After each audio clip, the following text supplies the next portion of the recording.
locale from London to Los Angeles, but the Martians' capacity for devastation was intact.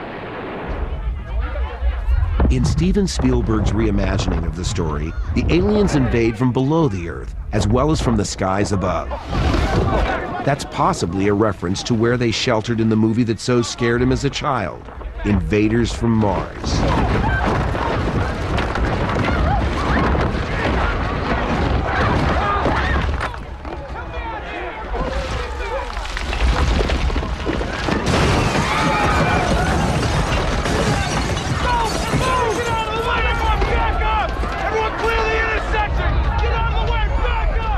He's also reset it again in New Jersey, where Orson Welles located his famous radio adaptation of War of the Worlds.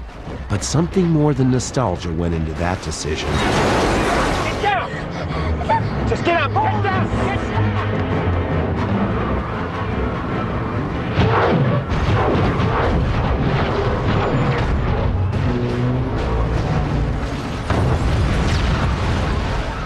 I certainly would have made this War of the Worlds differently pre 9/11. It would have been a little more of a Hollywood science fiction, let's kick their asses as they're kicking our asses. My movie is a little more sober than that, and it's a little more realistic. My movie is more about the American refugee experience, something that you never hear American and refugee in the same sentence. Because my movie is what happens when Americans are put on the run, and we all are migrating away from the danger zones where the aliens are attacking. Heading away from the eastern seaboard, that's an image that is evocative for me in my generation post 9/11. Robbie, slow down!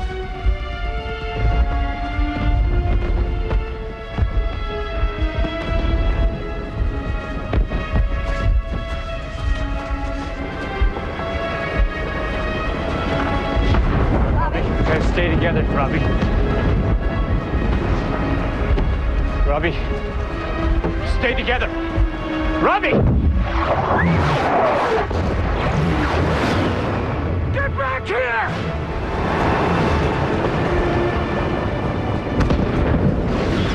Robbie! No, Robbie! Come back! I love documentaries. I watch all World War II documentaries when I can. It's very evocative watching those black and white documentaries showing Parisians who lived a good life heading out of Paris with oxen carts and all their worldly possessions, and these carts are they're pushing ahead of them. Long queues, miles long, on both sides of the road. These are the images that I remember not by living it, but by watching it on documentaries. And I really feel that I've tried to bring a little of that to War of the Worlds. But there were certain key touchstones in the book. But the thing that everybody laid off of, and maybe they're right and I was wrong, but I had to go back to Welles, was the red weed, which was in the book. The fact that as they reap and sow, and they basically are harvesting our planet, clearing great swatches of land in order to terraform, replacing our environment with theirs, turning our world into their world.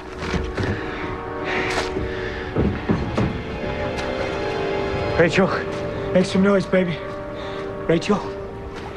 Because I was sort of stepping out of character to do War of the Worlds, these were not benevolent aliens, which I'm identified with. I'm identified with E.T. and Close Encounters of the Third Kind. As a director, this was my first departure to looking up at the sky and not saying hope and peace, but saying, hate and war and raining down upon us. I mean, that was a big departure for me. And so I had to take a deep breath before saying, do I really want to step out of character in order to go against my real beliefs that there is only peace and olive branches from above.